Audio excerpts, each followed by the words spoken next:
Hello, welcome back to another Black City Coffee vlog. I'm excited to be back here on the set in the cupping area, roasting. I've been kind of like working very hard at trying to just always be better, always be better. I did so much. I've been roasting new coffees. You'll hear about that soon, hopefully. I've got to sit down and actually talk about them. I'm very excited about them. I went to Hasea to pick up these new coffees. I learned a lot of hot takes on that trip. I got to find some time to talk about that as well. But today we're going to talk about this. Christmas come early. Or actually, you know, my birthday's next week. So this is like my birthday gift. So thank you, Mill City Roasters, for sending me Roasters Brew Box. You guys can check it out. The link will be in the description. There's actually going to be a live cupping of this. There's a video on this. There are 2 sessions. I'm going to tune in for one of them. I don't know which one yet, but I wanted to go ahead and cup these on my own without any of their assistance. That way I could see just where my sensory skills are at. And basically what we're going to cup right now is going to be their sample roast, their profile 1, profile 2, profile 3. And I'll talk about each one of them as we go. And I'll just give you my feedback on what I think I'm tasting and how I'm going to use this new information to help me as a roaster. Because I've been playing a lot with this idea of finishing temp. I've watched their video on when do you think a coffee is done. So doneness of coffee. Doneness, I think they landed on that term because there could be color, there could be temperature, there could be purpose, right? Who's this? Oh yeah, so talking about finishing temp. So if we're gonna talk about like finishing in certain temperatures only, like what does that do, right? I think that's what they're going to kind of express here. But not only that, like purpose. Is it a light roast? What I deem light is maybe different to another roaster's light. There's also that. There's different culture. There's just different, all kinds of stuff, right? So as we are trying to always be learning and seeing like what's our style as roasters, because we have to really keep that in mind, okay? So like I may share with you guys how I roast a light coffee. In particular, let's pull one out. Let's say like Pioneer, right? For example, that's on my mind because I just roasted that. Pioneer, I finish really, really light. Like, and if I were to like just take what I do and then just compare it to say what Mill City Roasters says a particular like coffee would be, but maybe it's a different origin, maybe it's a different process. It could be totally different, and you probably think mine is super, super, super underdeveloped. But I'm like, I like that, and maybe it is underdeveloped, right? So a lot of you maybe you're looking at my roast profiles and going like, you're kind of dropping when first crack is still happening, maybe at the tail end of first crack, but I feel like it's still happening. You should let that coffee develop a little bit more. And I'm like, yeah, but when I develop it a little bit more, I also develop out all of that other nuance that I was tasting. You know, it's like in my anecdotal, very narrow sensory experience, I feel like, and with testing and with my own data, that this is the way that I want to present this coffee as a roaster. And that's why there's so many roasters out there that you could just go, makes coffee, it's a little light, you know, it's a little aggressive. But I like, you know, this very syrupy body coffee or something. Because sometimes I'll get a light roasted coffee from, say, X cafe or X, you know, roaster. And I'm like, bro, this is, to me, not light. This is medium. Maybe it's like a light medium or something, or even a medium, but I don't think it's light. So very subjective, right? Which is kind of confusing, I think, for sure it's confusing for new roasters. But okay, let's get into it. I just got the water boiling. We're gonna get these out here and measured out. We're gonna do 12 grams. I'm gonna fill it to the top, all right? These are all wet from Colombia. So I think it would be cool to have a control, not a control really, but like a contrast to what I have out here on the table. So this is all gonna be from Colombia, Manos Juntas, or Juntas, I think Lauren said, that's how you say it. I'm gonna go with another Latin American coffee. That way I can kind of like, in contrast, see what I'm doing as a roaster, okay? So we'll do this one, which I picked up for myself from Mr. Don Victor from Guatemala. We're gonna go 1, 2, 3, 4, 5. I like to have them all in a line. Yeah, let's put them all in a line. So let's talk about the sample roast really quick. I mean, they explain it in their video, but basically we'll just do like a gist. So we have a 390 finish temp, total time of 8:15, very fast. So the way that they have a sample roast, and they're probably using a sample roaster. So for them, with Mill City Roasters, how they do it, because they have huge machines, they don't use the Ikawa or anything like that, which, I don't know, we can talk about that, Ikawa to like, you know, like a drum roaster, but they use their 500 gram, right, for a sample roaster. So let's measure out 12. I go to like 0.1 degree. Basically, with their goal with a sample roast is to get a first impression, as I'm reading here. And my question with them, like to follow up, is like, okay, if I'm going to do a sample roast and I'm going to purposefully underdevelop, so I can look for defects, I can look for anything that's wrong with the coffee, right, first and foremost. And I still want to dig into that a little bit more, like what does that actually mean? How am I going to look for these defects? What do they taste like if I'm already underdeveloping them? So I'm like eliminating the taste note for underdeveloped. What else am I looking for, okay, in terms of defect? And then I want to see, I think the word that they use is opportunity. What's the opportunity or the potential of this coffee if I take it to, you know, if I stretch out the middle, if I stretch out the end, if I shorten the middle, if I shorten the end, stuff like that, right? So how does one gauge that? That would be my follow-up question. Okay, profile 1.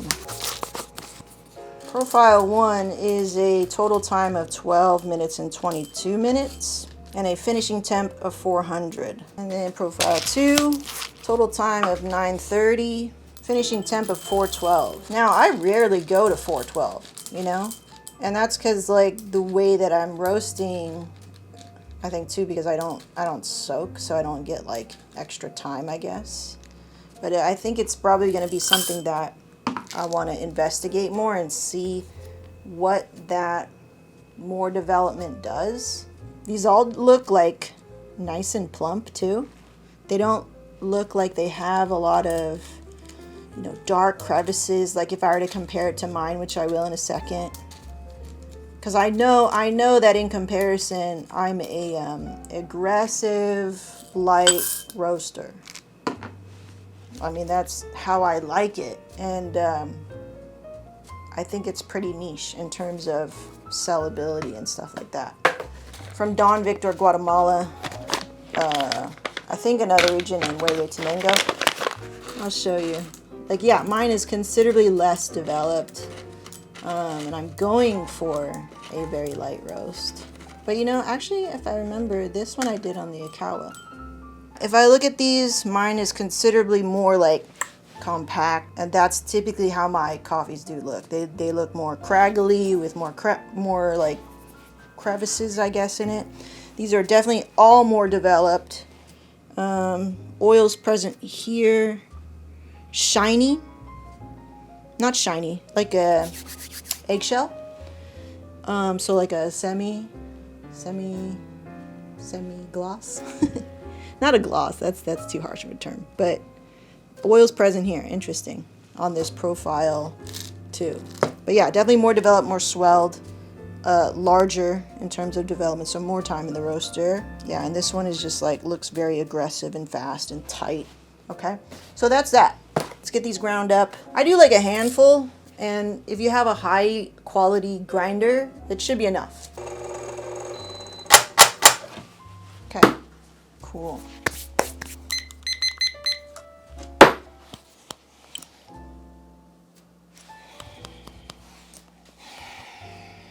Smells like mine.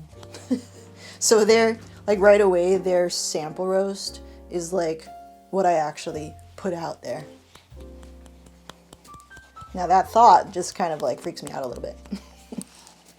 Okay, like stewed tomatoes, buttery, savory, grape.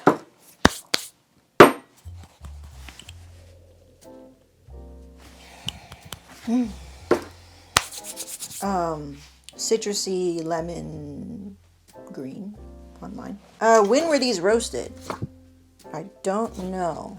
I think the information is on the link, because they have certain roast dates and then they ship out, you know, like a batch of them, and then they'll roast again and ship out a batch of them. So I think it's probably close to when this was roasted, which was on the 18th. So looking at the color too, let's see, pretty dang close. A little bit more chaff here, and it's kind of making it look lighter than what it is. I also don't have the best lighting right now. Pretty dang similar. Yeah, definitely more green or like vegetal, or, you know, that underdeveloped note. This is more developed than this. Okay, that's good. Okay. All right, let's get some water.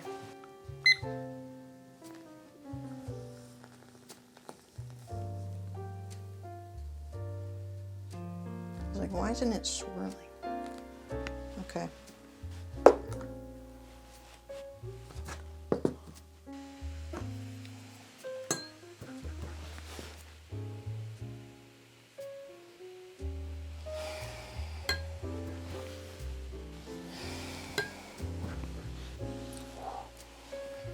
Mine smells really good. Upon smelling breaking the crust, let's take these out also. This profile 3 was the most, like my clue was like, it was the most developed. Developed meaning the most properly roasted, I think, for this green, you know? And I think that's something we have to always remember too. It's like, okay, how was it roasted? It was really great. What's the what is the green, you know? Where does it come from? Why does it taste like that? And then we look at the roast profile and go, oh cool, like that's how you brought out this sweetness, or it balanced this acidity, or, you know, things like that. So it's not just the roast, it's also the green, it's also the origin, it's also the process, and all those things kind of playing together like wine. There's gonna be this movement of taking coffee into wine world, or maybe not wine world, but maybe the respect that one can kind of feel about coffee, or not respect, maybe that's not the best word. Just, I guess, your perceived value of coffee can be just as high as, say, a really nice bottle of wine. The thing is, I just don't see, well, some coffees do cost a lot of money, you know, and you have a very short time to enjoy them in. So maybe it could be really similar to that of wine, because when you open a bottle of wine, you really only have, you know, max 3 days to really enjoy it. And coffee, you can actually enjoy it for a little bit longer. Let's call it 2 weeks, you know, at peak flavor. So why don't we look at coffee the same way that we do at wine? Would that mean that farmers could make a better wage just because of that trickle-down mentality of perceived value? But you'd have to really make a change in culture and the way that people, I think, perceive coffee. This is not just, you know, Dunkin' Donuts, you know? Okay, so that's a really long conversation I'm not going to have. Maybe it could be a little, you know, too much right now. So what are we at here? 3 minutes. Let's this cool for a little bit more, like another 5 minutes or so. So then we'll come back, okay? But okay, mine is lighter than their sample roast. Okay, so what we're gonna do now is, like, as we taste them, I'll throw up the profile in the back so we can see what they're talking about. I don't know if they have the sample roast, but basically their take on the sample roast show, like they say here, the sample roast shows us the potential of a new green and gets us thinking about all the ways we might like to profile it for production roasts. When we sampled this coffee, we tasted refined acidity, nice complexity, and a fresh fruit sweetness. general descriptors, but the roaster has to then think a little bit more intricately. This is a very general like opening, I guess, for their sample roast. And you know, just me as a roaster, I'm trying to discern and really like kind of get in the head of their roaster and be like, what is this roaster trying to do? What's his thought process? Because I don't necessarily want to copy it, but I do want to know what his thought process is to get to these profiles, right? And if I understand the process for me, then I think I'll be able to, you know, refine my own process, my own ways of thinking about something when I have a sample roast, like I have right here, and then going like, okay, what am I going to do with this potential or opportunity at the production roaster? You know, this is really intriguing to me. I know that they do this where they like underdevelop a roast to reveal any issues, defects, or negative qualities in the coffee. Like, what does that even taste like? We have to be able to taste what's bad. If we don't know what's bad, if we can't identify it, if we can't go like, this means underdeveloped, this means old, this means, what other things can we think of? Like, to me, when I think of defect, the only thing that I could think of is maybe unripe and then old. Like, I can identify old, I think, at this point. But everything else, reveal any issues, defects, negative qualities. We have to be able to identify these. So I think it would be cool if like Mill City Roasters, because they have more access, if go like, this is old, this is I don't know, what are some green defects? You know, put out a roast defect kit. I've always been asking people to do this, but I think maybe it's not as easy to put it together, you know? Let's just give it a taste then. There's a roastier note in here that I often avoid. So it's not to say that what I'm doing is bad or what you're doing is bad or what, you know, whatever. It's like, again, I want to, I think, emphasize style, but I want to know if I'm not developing something properly. So from their sample roast to this more developed roast, which let's take a look at it, we're going to just say it's less developed than the rest of these. Okay, so we have profile 1, low and slow, this profile is called. This is still on a 500 gram. Okay, low and slow. So what was the charge? Charge is high at 380. And what? A soak of a minute. Turning point at 107. Okay, so turning around quicker because of the higher charge temp. Interesting. All right, so we hit dry end at 505, quite a bit later than I do. Not quite a bit. Let's call it like 30 seconds. A 5-minute middle phase, and just shy of 2 minutes last phase. And to me, when I tasted it, it was definitely sweeter, more developed.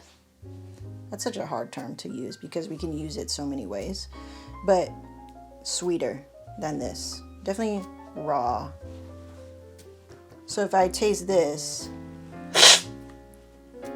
a total finish time, 12 minutes 22 at 400 degrees versus this guy. Ooh, that's good.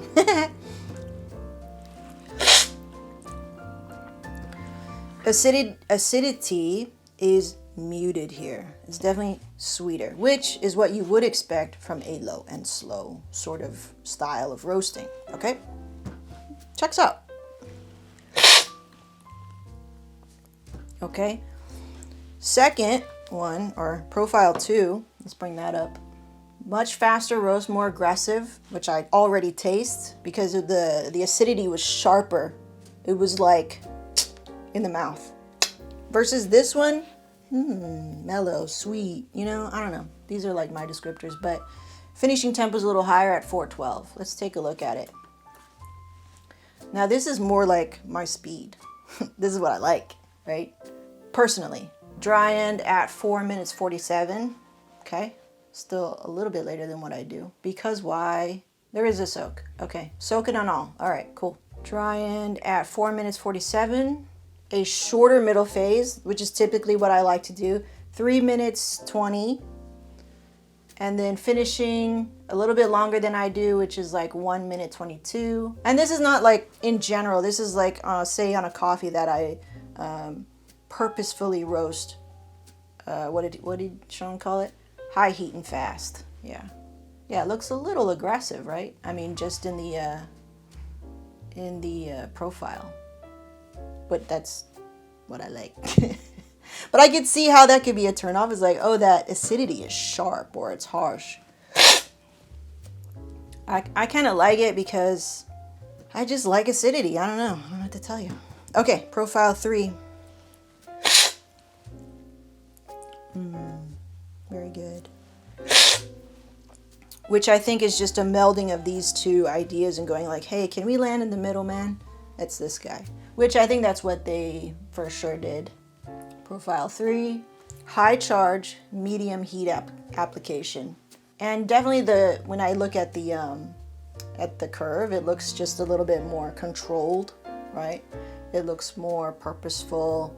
4 minutes 57 for dry end, and a nice solid 4 minutes middle phase, and finishing just under 1 minute 38, 15%. Yeah, to keep that acidity.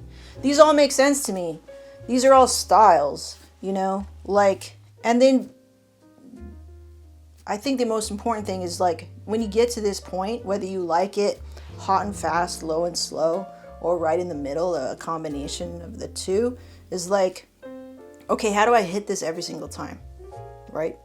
That's also a thing, you know, consistency. As the coffee ages or as you deal with different variables at the roaster, it's cold outside, it's hot outside, there's mosquitoes biting you, like for me today, things like that, right? So yeah, they all taste according to what I see on the profile, so that's cool, that makes sense. So if I taste mine, I don't have a profile for this to show you because it was on the Ikawa, but I could say it was a light roasted, high development. So whatever that means, like I'm still deciphering the Ikawa interface and all that stuff, but that's what I've sort of been using as a general sample roaster profile for things that I sample.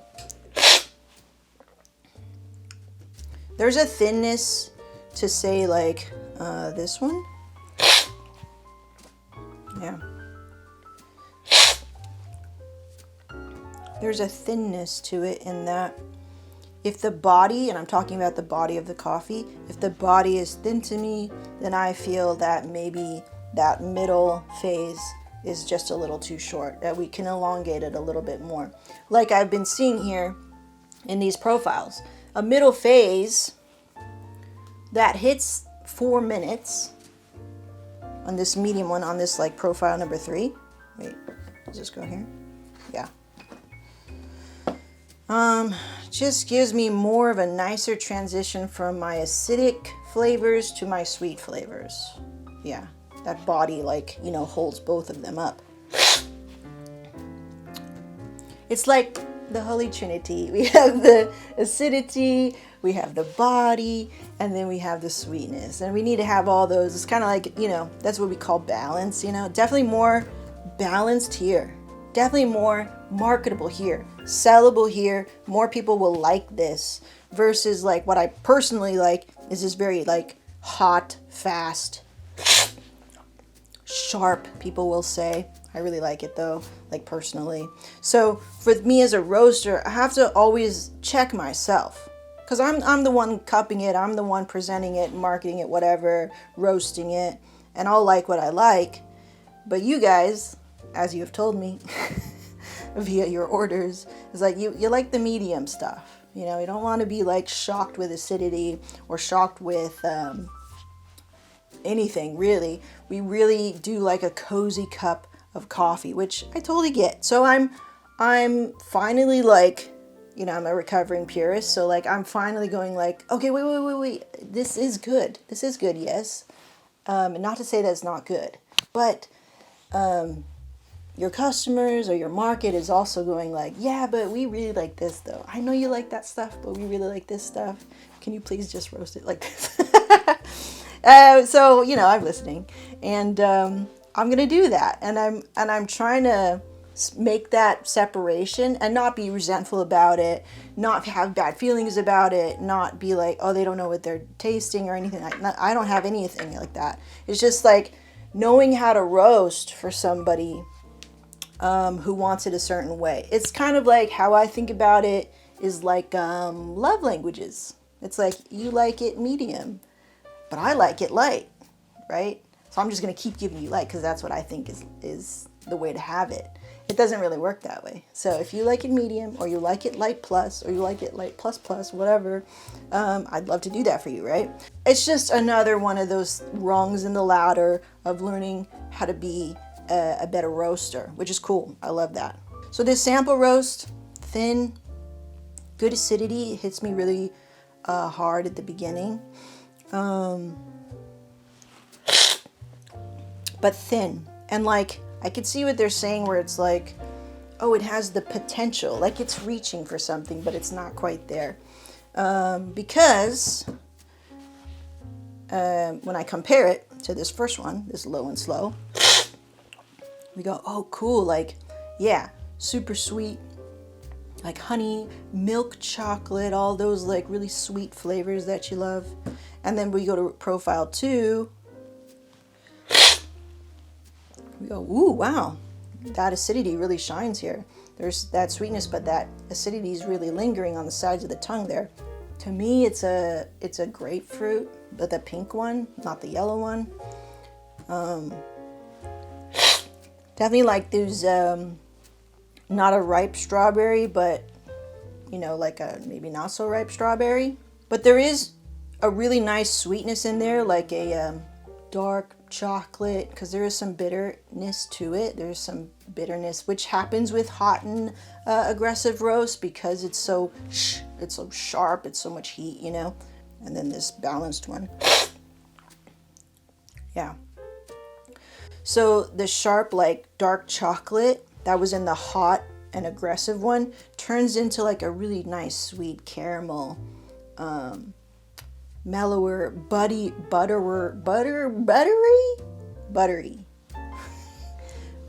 kind of sweetness in the balanced one. And yeah, this is definitely something that more people would like for sure because of that, you know. But you still have acidity where you lack it here, right? So if we compare this like low and slow, okay,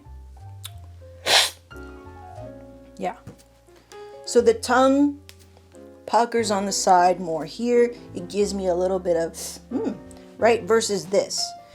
If I'm trying to like explain to you how somebody is picking between this and this, where the difference is maybe the middle phase is longer, like what does that taste like, right? So here, the tongue, I give you like a physical attribute. The tongue is like going like that. Whereas this one, it's kind of not. You know, you're just like, oh, you're just taking a walk. Whereas here, you're sort of like, something jumps out at you. I don't know if that helps, but it helps me like when I was like trying to go like, how do I really differentiate between this one, and this one? What's happening? What's going on? What am I actually tasting? Is there anything, is there any like physical cues that could get me to help me identify, right? Okay. So this video has been really long. I hope you guys enjoyed it. Thank you so much to Mill City Roasters for sending me this Roasters Brew Box once again. I love it. Thank you. I'll call it an early birthday gift. I appreciate it. I really love it. I'm going to save these instead of drinking it. I'm going to save it for the live cupping session. If you guys want to check it out, again, the links will be in the description. I'll be there. Maybe we can chit chat. I don't know how it's going to work, but it'll be really cool to sit down again, cup with the masters, see what they say, and then I'll probably do like a reaction vid and be like, yeah, I was totally off here or whatever, right? And see what lessons we can distill from that. But yeah. All right, cool. Good things. We'll see you in the next one.